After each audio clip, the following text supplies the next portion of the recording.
வணக்கம்.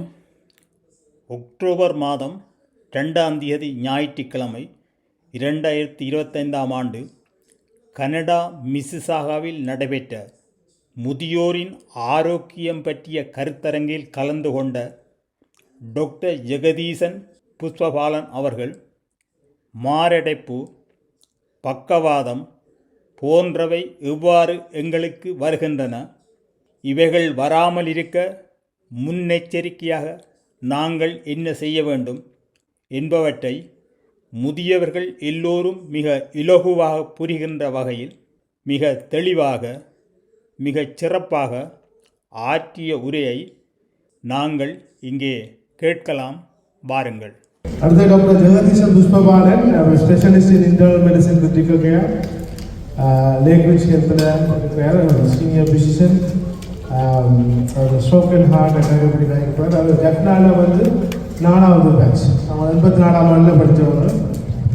இந்தியாவில் இருக்காத பதவிகள் இல்லை. ஹார்ட்டை பற்றி பார்ப்போம்னா கண்ணை பார்த்து கண்ணிலேயே உழவு இருக்குது. அப்போ உடம்புல எல்லா உடனும் சரியான இம்பார்ட்டன், அதில் ஹார்ட்டும் உண்டு. அப்போ ஹார்ட்லேயே வருத்தங்களை பற்றி கதைச்சா ஹார்ட் எல்லாருக்கும் தெரியும்.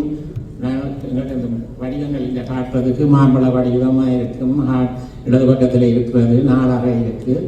அதுக்கு வெசல்ஸ் இருக்குது, அதாவது ரத்த நாடிகள் இருக்குது. நத்திர நாடிகளால் தான் ஹார்ட்டை சுற்றி, அப்போ அதுக்கு பிளட் சப்ளை இருக்குது. அதால் தான் முக்கிய ரத்த நாடிகளில் பிளாக்கேஜ் வாரத்தில் தான் ஹார்ட் வருத்தங்கள் வாரும், மெயினான வருத்தம். அதை பற்றி தான் இன்றைக்கு பார்ப்போம். ஏன்னா ஹார்ட் முழுவதையும் பார்த்தோம்னா கன நேரம் எடுக்கும். அப்போ ஹார்ட்டை அடுத்தது பார்த்தீங்கன்னா பிரெயின் ரெண்டையும் ஒன்றா சேர்த்து கதைக்க முடியும் வச்சேன். ஸ்ட்ரோக்கை பற்றி கதைக்கிறதுக்கும் மெயினாக ஸ்ட்ரோக்கை ப்ரிவென்ஷன் பண்ணுறதுக்கு ஸ்ட்ரோக் எப்படி வேறு இது என்னென்னு சொல்லி தெரிஞ்சது தான் அதை பற்றி பார்க்கலாம். ஸ்ட்ரோக்குக்கும் பார்த்தீங்கன்னா பிரெயின் முழுக்க வெசல்ஸ் இருக்குது. அப்போ நாடியும் இருக்குது, நாளம் இருக்கும். ஆனால் நாடியால் தான் நல்ல ரத்தம் போகிறது. நாடியில் வர்ற பிரச்சனையெல்லாம் ஸ்ட்ரோக் வரும். நெக்ஸ்ட் ஒன், ஹார்ட் முதல் ப்ரிவென்ட் பண்ணுறதுக்கு முதல் நாங்கள் டிசீஸை பார்த்துட்டு போயிட்டு முதல் ஹார்ட் டிசீஸ்ன்னா என்னென்னா நான் சொன்ன மாதிரி அந்த பிளட் வெசல்ஸில் நெரோ பண்ணுறது. அதில் அந்த படத்தில் பெருசாக இல்லை. இந்த முதலாவதுல இருக்க ஆத்ரோஸ்க்ளரோசிஸ் அந்த பிளட் வெசலுக்குள்ள இப்போ ஒரு தண்ணியில் ஒரு குழாயில் தண்ணி ஓடுதுண்டா அது கொஞ்சம் கொஞ்சமாக பிளாக் பண்ணுறது. அப்போ அதுக்குள்ள படிவு வாரது தான் பிளாக்கை கொண்டாடுறதுக்கு முதல் காரணம். அதை சொல்கிறது ஆத்ரோஸ்க்ளரோட்டிக் டிசீஸ். அந்த படிவு கொஞ்சம் கொஞ்சமாக வந்ததுனாக்கா நாங்களுக்கு என்ஜைன் ஆகாது, நடக்கையில் நெஞ்சினோ அப்படி. அந்த படிவு முழுசாக பிளாக் பண்ணிட்டு இருந்தால் ஹார்ட் அட்டாக் வரும்.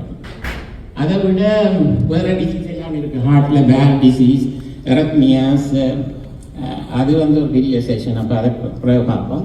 go to the next one. அப்போ ஹார்ட் அட்டாக்கு எல்லா சிம்டம்ஸ் இருக்கலாம். அதாவது நம்ம சொன்ன மாதிரி களைப்பாக இருக்கலாம். ஆனால் முக்கிய சிம்டம்ஸ் எல்லாருக்கும் தெரியணும். இடது பக்கத்தில் நெஞ்சினோ சிவியராக வந்து உடனே ஸ்வெட்டிங்காகவோ தலைச்சுத்தோ வியர்வையோ அல்லது நெஞ்சினோ வந்து எங்கேயாவது அது ரேடியேட் பண்ணும். பொதுவாக ஷோல்டருக்கோ பேக்குக்கோ அல்லது உடனே 911 அடித்து போகணும். இருந்தால் வீட்டில் 2 ஆஸ்பிரின் இருந்தால் உடனே ஆஸ்பிரின் எடுத்துட்டு 911 அடிக்கணும். ஆனால் பொதுவாக நாங்கள் நெஞ்சினோண்டாலும் கெனாக்கள் அதை வித்தியாசமாக சொல்லுவீங்க. சில பேர் சொல்லுவீங்க குத்துதண்டு, சில ஆட்களுக்கு ஆட்கள் இருக்கிற மாதிரி இருக்கும், ஹெவியாக இருக்கும். சரியான அப்போ வித்தியாசமாக இதனாலும் நம்ம வித்தியாசமாக இருந்தால் உடனே கால் பண்ணணும். இதன்படி பார்த்தீங்களா சொன்னது எல்லாமே இருக்குது. ஷார்ட்னஸ் ஆஃப் பிரெத், டிசீனஸ், தலைச்சுத்து, அப்புறம் மயக்கம் மாதிரி விடுகிறது. மயங்கி விழுந்தாலும் உடனே அதான் தெரியாது. யாரும் திடீர்னு மயங்கினா என்ன தலையும் இருக்கலாம். அப்போ ஹார்ட்டாக இருந்தால் உடனே அட்டென்ட் பண்ணணும். அப்போ இதெல்லாம் என்னத்தில் இருந்தாலும் 911 அடித்து ஹாஸ்பிட்டலுக்கு போகணும். நெக்ஸ்ட் ஒன், அப்போ ஹாஸ்பிட்டலில் என்ன ட்ரீட்மெண்ட் இருக்குது, அதெல்லாம் ஒரு நாளைக்கு வேணுமெண்டா பார்க்கலாம். அப்போ என்னென்னா உடனே போகிறது ஹார்ட்டோ ஸ்ட்ரோக்கோ எவ்வளோ குயிக்காக ஆஸ்பத்திரிக்கு போகிறீங்களோ அதுக்கேற்ற ட்ரீட்மெண்ட் இருக்குது. கனடாவில் ஹார்ட் அட்டாக்கில் சிவியர் செஸ்ட் பெயினோட அக்யூட் ஹார்ட் அட்டாக்கோட போனீங்கன்னா 120 மினிட்ஸுக்குள்ள பலூன் போடலாம். அதாவது 2-3 மணி நேரத்துக்குள்ள ஹார்ட் போனீங்கன்னா உடனே செய்யலாம் பலூன். அப்போ உடனே கியோ பண்ணப்படலாம். அது கனடா டொரண்டோ மெயின் எல்லா இடத்துலையும் செய்யலாம். சின்ன இடத்துல கஷ்டம். அப்படி இல்லாட்டியும் உடனே போனீங்கன்னா பிளட் தினர் இருக்குது, பிளாக் பாஸ்டர் மெடிசின் அதை கொடுத்து கிளாட்டை இல்லாமல் பண்ணலாம். அது ஹார்ட்டுக்கும் ஸ்ட்ரோக்குக்கும் பொருந்தும். அதுதான் முக்கியம். நெக்ஸ்ட் ஒன், அப்போ ஸ்ட்ரோக்ஸை பார்த்தோம்னா ஸ்ட்ரோக்கையும் இந்த வகையான ஸ்ட்ரோக்குன்னு பார்ப்போம். ஹார்ட் அட்டாக் நான் மெயினாக பிளாக் வரதை தான் சொன்னேன். ஸ்ட்ரோக்கில் வந்து ஸ்ட்ரோக்கும் ஆட்களுக்கு வேறு இது ஆல்மோஸ்ட் 5வது leading cause of death in the world stroke. 3 வகையான ஸ்ட்ரோக் இருக்கு. முதலாவது இஸ்கீமிக் ஸ்ட்ரோக்ன்றது பிளாக் மட்டும் வாரது. அப்போ வந்து அந்த பிளாக் பண்ணிட்டு இருந்தா உடனே திடீர்னு தான் வரும். அப்புறம் அது அந்த செல்ஸ் செத்து போடும். அப்போ அது ஒன்று. 2வது சொல்றது ஹெமரேஜிக் ஸ்ட்ரோக். அந்த வெசல்ஸ் பிரேக் டவுன் பண்ணி ப்ளீட் பண்ணுறது பிரெயினுக்குள்ள. அதை விட 3வது சொல்கிறது டிஐஏன்னு ஸ்ட்ரோக் மேலேயே இருக்கும். ஆனால் திடீர்னு சிம்டம்ஸ் இல்லாமல் போடும். அதை வந்து போகும். ஒரு பக்கம் வாதம் மேலேயோ கதைக்கு இல்லாமல் ஏதாவது வந்துட்டு போயிடும். ஒரு 20 நிமிஷத்துல போயிடும். அதுக்கு கட்டாயமாக ஆஸ்பத்திரிக்கு போகணும். மாற்றம் சீக்கிரம் போயிட்டு தானே இருக்கக்கூடாது. இது அந்த படத்தை எடுத்துனா இதான் அந்த வெசலுக்குள்ள பிளட் வெசல் பிளாக் பண்ணுறது. இதையுமே தான் ஹார்ட் அட்டாக்கும் வராது. அந்த வெசலுக்குள்ள பிளாக் பண்ணுறது. இதுதான் இஸ்கெமிக் ஸ்ட்ரோக். Next one. இது வந்து பிளட் வெசல் இருந்துச்சுன்னா பிரெயின் வந்து ஒரு ஸ்பாஞ்சான சாமான். அதுக்குள்ள ப்ளீட் பண்ணிட்டு இருந்தால் அந்த செல்ஸ் எல்லாம் செத்து போகும். அப்போ அது வந்து பிரெயின் வந்து எங்களோட உடம்புடைய உடனே எங்களோட பாதிக்கும். எங்களோட கைகால் வளர்ந்து இல்லாமல் போவதெல்லாம் வளர்க்கலாம். ஏன் ஸ்ட்ரோக்குக்கு இப்போ கனடாவில் இப்படி ஒன்று இருக்குது ஃபாஸ்ட். இதுதான் எல்லாருக்கும் தெரியும். தமிழில் இதுக்கு டிரான்ஸ்லேஷனை பார்க்க இல்லை. நான் ஹார்ட் அண்ட் ஸ்ட்ரோக் ஃபவுண்டேஷன்லேயும் இல்லை. அதாவது ஃபாஸ்ட்னா ஃபேஸ்ன்றது வீட்டில் யாருக்காவது சும்மா காய்ச்சி கொண்டு டக்குண்டு ஃபேஸ் ஒரு பக்கம் வீக்காக போனாவோ கொஞ்சம் இழுக்கமே இருந்ததுன்னா முதல். அதாவது 2வது ஆர்ம்ஸ் வந்து கை தூக்கியலாம் அப்படின்னா கை தூக்கியலாமல் இருக்கு. சும்மாண்டி யோசிக்கக்கூடாது. திடீரெண்டு சும்மா இருந்த அளவுக்கு தூக்கியலாட்டி உடனே யோசிக்கணும் ஸ்ட்ரோக்கன். 3வது ஸ்லர்ட் ஸ்பீச். தமிழ்வாணனும் அப்போ சொன்னேன். ஸ்லர்ட் ஸ்பீச்ன்றது கதைக்கிறது கிளியராக இல்லாட்டி கதைக்கு இல்லாமல் இருக்குதுண்டா அல்லது எக்ஸ்பிரஸ் பண்ண இல்லாட்டி. முக்கியமாக சில ஆட்களுக்கு வர்றது என்னென்னா ஒன்று தெரியுது சொல்லி இல்லாமல் இருக்குது. திடீரென்று சொல்லி வருது இல்லை ரெண்டாலும் அது ஸ்ட்ரோக்குன்ற சைன். அப்படி வந்தால் உடனே போகணும். அடுத்தது டைம். இப்படி 3ம் வந்ததுண்டா ஃபாஸ்ட் அண்டு உடனே 911 அடித்து போகணும். ஏனெண்டா ஸ்ட்ரோக்குக்கும் இப்போ ட்ரீட்மெண்ட் இங்கே நல்லா மாறிட்டுது. முந்தி வந்து பிளாக் பாஸ்டர் தான் கொடுக்குறது. பிளாக் பாஸ்டர் வந்து பிளட் தினர் ஸ்ட்ராங் பிளட் தினர் கொடுக்கணும். அது இப்போ 4 ஹவர்ஸ்க்குள்ளே கொடுக்கலாம். 4.5 ஹவர்ஸ். ஆனால் அதால் ஒரு நித்திரையில் இருந்துட்டு வெள்ளை நுழைமினா கொடுக்கலாம். அப்போ உடனே வந்துட்டா கொடுக்கலாம். அதை விட இப்போ பிளாக் பார் இதுவும் செய்யலாம். என்ன இவிடி என்றது இந்த ஹார்ட்டுக்கு செய்கிற மாதிரி வயர் பாஸ் பண்ணி க்ளாட்டை ரிட்ரீவ் பண்ணலாம். க்ளாட்டை வெளியில் எடுக்கலாம். இப்போ நாங்கள் என்ன இதை விட பார்த்துட்டு நாங்கள் என்ன ப்ரிவென்ட் பண்ணணும்ட்டா முதல்ல எங்களுக்கு என்ன ரிஸ்க் ஃபேக்டர்ஸ் தெரியும். பார்த்தீங்கன்னா உடம்புல எல்லாத்துக்கும் கிட்டத்தட்ட ஒரே ரிஸ்க் ஃபேக்டர்ஸ் தான் கிடைக்க போகிறோம். கண்ணுக்குன்னு சொன்னால் கண் வெளுத்ததுக்கும் என்ன குளோக்கோமா எல்லாத்துக்குமே கண்ணில் முக்கியம் முதல்ல எங்களுக்கு இருக்கிற காமன் விரத்தம். இதில் நாங்கள் கதைக்க வலிக்கிட்டா கூட நினைக்கிறேன் எல்லாருக்கும் ஓரளவு தெரியும். ஏன்னா எல்லாருக்கும் இருக்கிற விரத்தத்தால தான் வருது. அதில் முதலாவது எடுத்தோம்னா டயபெட்டிஸ். 2வது ரிஸ்க் ஹார்ட் வருத்தமும் ஸ்ட்ரோக்குக்கு வர ரிஸ்க் வந்து முதலாவது டயபெட்டிஸ், 2வது ஹை கொலஸ்ட்ரால், 3வது ஹை பிளட் ப்ரெஷர். ஸ்மோக்கிங் கூடாதுன்னு தெரியும். ஸ்மோக்கிங் ஹார்ட் வருத்தத்தை கொடுக்குமெண்டு. இது 4 தான் எங்களோட மெயினாக இருக்குது. இது 4 தான் நாங்கள் மெயினாக ப்ரிவென்ட் பண்ணக்கூடிய மாதிரி இருக்குது. அதை விட சிலருக்கு சில இதில் வந்து ஃபேமிலி ஹிஸ்ட்ரியாக இருக்கலாம். ஒரு ஃபேமிலி ஹிஸ்ட்ரி லைஃப்பில் 2 விதம் இருக்குது. அப்பா அம்மா யாருக்காவது வந்தாலும் வரலாம். முந்தி சொல்கிறாங்க மேலில் வந்து மேல் ஆளுக்கு வந்து 55க்கு முதல் ஹார்ட் வருத்தம் வந்தான் அந்த வரைக்கும் ஃபேமிலி ஹிஸ்ட்ரி அவைக்கு ப்ரிமெச்சுர் ஹார்ட் டிசீஸ் இந்த ஃபேமிலின்னு சொல்லுவோம். அதே நேரத்தில் லேடிஸுக்குண்டா அவைக்கு 65க்கு முதல் ஹார்ட் வருத்தம் வந்தால் பிள்ளைகளுக்கும் இருக்கலாம். அது வந்து அடுத்தது எத்தனிக் ஒரிஜின். இப்போ எங்களுக்கு சவுத் ஈஸ்ட் ஏஷியனுக்கு கூட ஹார்ட் வருத்தம். அதேமாரி எங்களுக்கும் ஸ்ரீலங்கன்ஸுக்கு எல்லாருக்கும் உங்களுக்கு தெரியும் தான் ஹார்ட் வருத்தம் கூட இருக்குது. ஆனால் சில ஸ்டடீஸில் என்னென்ன இந்த பிளட் டெஸ்ட்லேயும் கொஞ்சம் சின்னன்னு சொல்லி நான் சொல்கிறேன். மிச்ச வயசில் ஆக்களோட இதன் வயசில் அப்போ அதை நாங்கள் மாற்றிடலாம். அடுத்தது ஸ்லீப் அப்னியா ஸ்ட்ரெஸ் அது எல்லாமும் கொடுக்கலாம். பிறகு வந்து அது ட்ரக்ஸ் வந்து இங்கே தான் என்னென்ன ட்ரக்குகள் யங் ஆட்களுக்கு ஹார்ட் வருத்தம் வரக்கூடாது. ட்ரக்குகள் வாங்கிக்கிறதால வரலாம். அதில் என்னென்ன ஆட்களும் இப்போ ட்ரக்ஸ்ன்னு சொல்கிறதுல ஹார்ட் வருத்தம் வரலாம். அடுத்தது சிலது அந்த நாங்கள் இந்த ரிஸ்பெக்டர்ஸ்லையும் சிலதை நாங்கள் கண்ட்ரோல் பண்ணிடலாது. இப்போ ஒரு ஃபீமேலுக்கு சின்ன ஹார்ட் வருத்தம் வராது. ஆனால் அதையும் இப்போ ஒரு ஓல்ட் ஏஜ் எல்கடியாக வந்த உடனே அது 2 பேருக்கும் ஹார்ட் வருத்தம் இருக்கிற ஆம்பளைக்கும் பொம்பளைக்கும் இருக்கிற ஹார்ட் வருத்தம் இருக்கிற ரிஸ்க் கொண்டு தான்.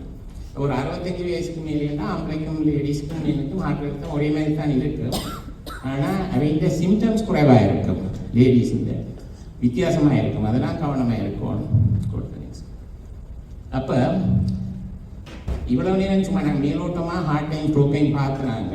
ஹார்ட் அண்ட் ஸ்ட்ரோக்கை ப்ரிவென்ட் பண்ணுறதுக்கு முக்கிய இது மெயின் இது ரிஸ்க் மாடிஃபிகேஷன் தான். ஏனென்றா கனடாவோட ஸ்டடியின் படி ஆல்மோஸ்ட் 80% ஆட்களுக்கு ஒரு ரிஸ்காவது இருக்குமா, 80% ஆட்களுக்கு ஒரு ரிஸ்க்கு மேலே இருக்கும். அப்போ திருப்பி பார்த்தா நாங்கள் நெக்ஸ்ட் ஒன் ப்ளீஸ் திருப்பி பார்த்தா அமெரிக்கன் ஹார்ட் அசோசியேஷன் எல்லாரும் என்ன சொல்கிறோம்னா இந்த ரிஸ்க் ஃபேக்டர் மாடிஃபிகேஷன் தான் முக்கியமாக ஹார்ட் வருத்தத்தையும் ஸ்ட்ரோக்கையும் ப்ரிவென்ட் பண்ணலாம். அதை சின்ன ஆட்களுக்கு நாங்கள் சொல்லலாம் டயபெட்டிஸ், ஹை பிளட் ப்ரெஷர். கொஞ்சம் வயசு வந்த ஆளுக்கு என்ன செய்கிறது, இப்போ எல்லாருக்கும் சொல்லுவோம் எக்ஸசைஸை எல்லாம் செய்யண்டு. அதை இப்போ என்ன சொல்கிறோம்னா வயசு வந்த ஆட்களுக்கு அதுக்கு ஏற்ற மாதிரி கேட்ட பண்ணணும். அதாவது இப்போ உங்களுக்கு ஒரு வயசான ஆளுக்கு 75 வயசு ஆளுக்கு வந்துட்டு அவருக்கு நடக்க கஷ்டம், வேறு பிரச்சனை இருக்குன்னா அவருக்கு வேறு விதமாக எக்ஸசைஸ் பார்க்கணும். அவை ஒவ்வொருத்தருக்கும் அதை கேட்ட பண்ணணும், என்ன மாதிரி என்னென்ன வருத்தம் இருக்குன்னு அதை ட்ரீட் பண்ணணும். அதை கொஞ்சம் டீட்டெயிலாக பார்ப்போம். பார்த்தீங்கன்னா இங்கே பார்த்தீங்கன்னாலும் இந்த ஸ்லைஸ் இப்போ 5 கிராம் பார்த்துட்டீங்க. கண்ணுக்கு காட்டிச்சுன்னா முகல் காட்டிச்சுன்னா எல்லாத்துக்கும் ஒரே தான் தரும். அப்போ நான் சொன்ன மாதிரி முதல் பிளட் ப்ரெஷர் ஏனென்றா பார்த்தேன், இதை கொஞ்சம் டீட்டெயிலாக தெரிஞ்சானே இல்லை. பிளட் ப்ரெஷர் கூட என்ன ஸ்டடிஸ் சொல்லுது, எல்லாருக்கும் தெரியுமா டார்கெட் என்ன பிளட் ப்ரெஷர் நார்மல் யோசிக்கிறீங்க 80, அது நார்மல். ஆனால் என்னதுக்கு மேலே போனா டாக்டர் மருந்து தார, அப்போ என்ன மருந்து முதல் தார, மருந்து முதல் கொடுக்குற இல்லை, மருந்துக்கு முதல் அட்வைஸ் தான். உப்பை குறையுங்கோ, நடவுங்கோ, வெயிட்டை லூஸ் பண்ணுங்கோ, அதுக்கு பிறகுதான் மருந்து. அப்போ பிளட் ப்ரெஷர் சில ஸ்டடீஸில் சொல்கிறீங்கன்னா 80 வயசு கூடன்னா 140-80 தான் டார்கெட்னு சொல்கிறீங்க சில யூரோப்பியன் ஸ்டடீஸ். ஆனால் சில ஃபுல் டேட்டா எல்லாத்தையும் எடுத்தால் எல்லாருக்கும் 130-80 குறைய வச்சிருக்கோம் மருந்து எடுக்க தொடங்கினா. அதுதான் முக்கியமாக ஸ்ட்ரோக்கை குறைக்கும். பிளட் ப்ரெஷர் தான் முக்கிய ஹார்ட் ஸ்ட்ரோக்குக்கு. ஆனால் ஹார்ட் என்னதுக்கும் 130-80 குறைவாக இருக்கும். அடுத்தது பிளட் ப்ரெஷரில் முதல் சொன்ன மாரி சால்ட் குறைக்கணும். பிறகு எக்ஸசைஸ் சொன்ன மாதிரி எல்லாருக்கும் செய்ய இயலாது, எல்லாரும் விகரஸ் எக்ஸசைஸ் செய்ய தேவையில்லை. 150 மினிட்ஸ் ஒரு கிழமைக்கு நடந்தீங்கன்னாலே நல்லா. அப்போ 20-30 நிமிஷம் ஒரு நாளைக்கு 5 தரம் அப்படி நடந்தாலே நல்லா. அது அடுத்தது அதான் நாங்கள் சில ஸ்டடீஸ் சொல்லுது நல்ல அக்ரெசிவாக குறைச்சா நல்லமன்னு சொல்லி அதை எல்லாருக்கும் செய்யல. அது ப்ரெஷர் ஆகும். இந்த 140 குறையில எனக்கு டிசீனஸ் தலைச்சுட்டு விழுந்துச்சுனோம்னா அது அதை கூட பிரச்சனை வேறு பண்ணுறீங்க. அப்போ டேக் ஹோம் மெசேஜ் என்னென்னா ப்ரெஷர் 130-80 குறைய வச்சுருக்கோம், அதுதான் முக்கியம். அது ஒன்று.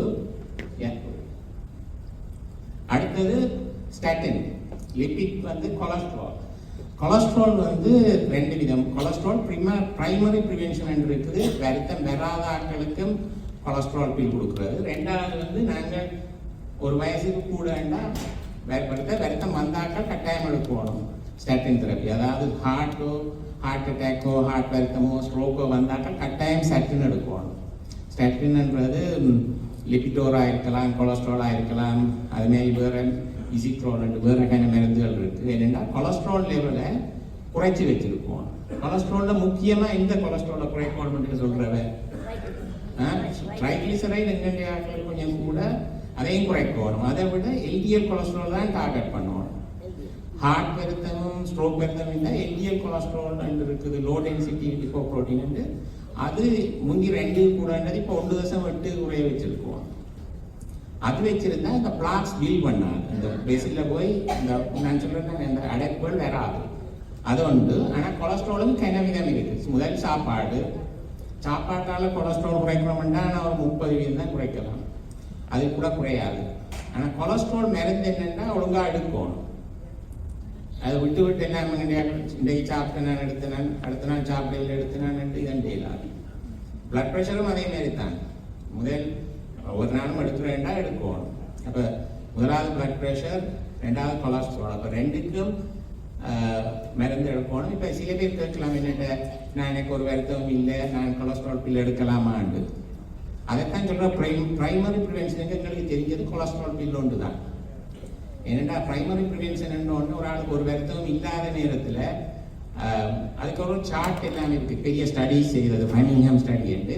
அதை பார்த்தாலே தெரியும். அந்த சார்ட்டில் பார்த்தா எங்களை எல்லாரும் 60 வயசுக்கு கூட வந்தோடனே எங்களோட ரிஸ்க்கு 10, அதாவது இன்டர்மீடியட் ரிஸ்க்குள்ள போயிடுவோம். இன்டர்மீடியட் ரிஸ்க்குன்னா அந்த சார்ட்டின் படி 10 வருஷத்துக்குள்ள ஹார்ட் வருத்தம் வரும், ஏதாவது ஒரு வருத்தம் இருந்தால். அப்போ கட்டாயம், அது முக்கியமாக டயபெட்டிஸ் இருந்தால் கட்டாயம் எடுக்கும். அப்போ டயபெட்டிஸ் இருக்கேனே கொலஸ்ட்ராலிலே நான் எடுக்கிறேன் இல்லைன்னு சொன்னால் அது ஹார்ட் வருத்தத்தை ப்ரிவென்ட் பண்ணாது, எப்படியும் வந்தே இருக்குது. அது உண்டு. Next one. அடுத்தது ஆஸ்பிரின் நிறைய பேர் எடுப்பினமாக இருக்கும். ஆஸ்பிரின் முந்தி டயபெட்டிஸோ பிளட் ப்ரெஷரோ இருந்தால் கொடுக்குறாரு, என்னடா ஹார்ட் வருத்தத்தை இம்ப்ரூவ்மெண்ட் பண்ணும், ஸ்ட்ரோக்கை இம்ப்ரூவ்மெண்ட் பண்ண மாட்டோம். ஆனால் இப்போ குறைய ஸ்டடீஸில் நிறைய பேருக்கு ஆஸ்பிரின் டாக்டர்ஸ் நிப்பாட்டி இருக்கு, நம்ம ப்ரெஷர் இருக்குது இதுக்கு ஆஸ்பிரின் எடுக்காதீங்க.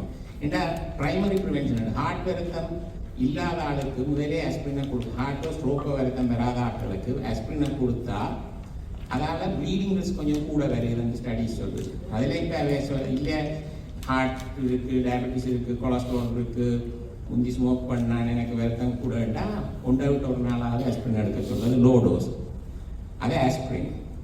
அப்போ ஆனால் செகண்டரி ப்ரிவென்ஷன் ஸ்ட்ரோக்கோ ஹார்ட் அட்டாக்கோ வந்தால் கட்டாயம் எடுக்கும், லோ டோஸ் ஆஸ்பிரின் எடுக்கணும், திருப்பி வராமல் இருக்கிறதுக்கு. அதை விட இந்த ஹார்ட் வருத்தத்துக்கு நான் பெருசாக சொல்லல, இரெகுலர் ஹார்ட் பீட்னு இருக்குது. இரெகுலர் ஹார்ட் பீட்ன்றது ஹார்ட் வந்து இடைக்கிட மேல் பார்ட் ஆஃப் த ஹார்ட், ஹார்ட்டுக்கு மேலேயும் கீழையும் காட் சொன்னாங்க சேம்பர்ஸ் மேல் பார்ட் ஆஃப் த ஹார்ட் ஃபாஸ்ட்டாக பீட் பண்ணும். அது பீட் பண்ணதே காரணம் ஷார்ட் சர்க்கிட்ன்றது மேலே, அதை சொல்றது ஏட்ரியம் ஃபிப்ரிலேஷன் உண்டு. அது இருந்ததுன்னா 65 வயசுக்கு கூட கட்டாயம் ஸ்ட்ராங் பிளட் தினர் எடுக்கணும். அதால் இந்த 65க்கு கூட இரெகுலர் ஹார்ட் பீட் இருந்ததுன்னா ஸ்ட்ரோக் ரிஸ்க் வந்து கூட. அது வந்து ஃபேமிலி டாக்டர் சொல்கிறவே தெரியாது, சட்டுன்னு சொல்லி ஒரு ஸ்கோப் ஆகிக்கிறாங்க. அது அந்த ஸ்கோப் போட்டோன்னா 65 வயசு கூடினாலுக்குண்டா 4-5% சான்ஸ் ஸ்ட்ரோக் வரதுக்கு. அப்போ பிளட் தினர் எடுக்கணும். ஆனால் பிளட் தினரால் ப்ளீடிங் ரிஸ்க் வந்து குறைவு, 2% அப்படி தான் இருக்கும். அப்போ அதுக்கு தான் நிறைய பேர் எடுக்கிறீங்க அந்த பேண்ட் டொயாக்ஸ்ன்றது, அதுக்கு பேர் அபிக்ஸபேன், ஜெரோல்டோ அப்படியான மருந்துகள் எடுக்கணும். அப்போ சில வேளை ஃபேமிலி டாக்டர் யாராவது சொல்லுவீங்க, உங்களுக்கு இரெகுலர் ஹார்ட் பீட் இருக்குது, நீங்கள் மருந்து எடுக்கணும்னா நீங்கள் சொல்லுவீங்க எனக்கு ஒரு சிம்டம் இல்லை தானே, ஏன் எடுப்பான் நீங்கள் ப்ரூஸ் பண்ணுதுன்னு. இல்லை, ஸ்ட்ரோக் வர்றாங்கள தான் நாங்கள் பார்ப்போம் ஹாஸ்பிட்டலில். அவமானன்னு சொன்ன ப்ளீடிங் வரலாமண்டு விழுந்தா அடிக்கடி விழுதுனம் இதன்றினம் சில வேளை எடுக்கிறாங்க. ஆனால் இப்போ அந்த அபிக்ஸபேன் வந்து 90 வயசுக்கு கூடினாக்கள் கூட நிறைய பேர் எடுக்கிறாங்க.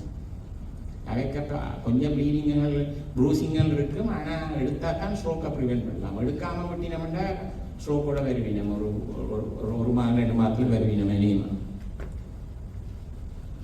அடுத்தது ஸ்மோக்கிங் எல்லாருக்கும் தெரிஞ்சது. ஸ்மோக்கிங் அது எங்கே போட்டாலும் இப்போவும் ஆனால் சில பேர் குடிக்கணும். ஃபிசிக்கல் ஆக்டிவிட்டியையும் பார்த்துனாங்க. ஃபிசிக்கல் ஆக்டிவிட்டியை தான் இப்போ சொல்கிறீங்க என்னென்னு கேட்ட பண்ணுறேன், அது ஒரு பெரிய இதாக இருக்குது. இப்போ எல்லாரையும் சொன்னால் போய் நடவும்போது எல்லாருக்கும் நடக்க இயலாது. அப்போ நடக்க இயலாத ஆட்களும் சின்ன டைப் எக்ஸசைஸாக செய்யணும்.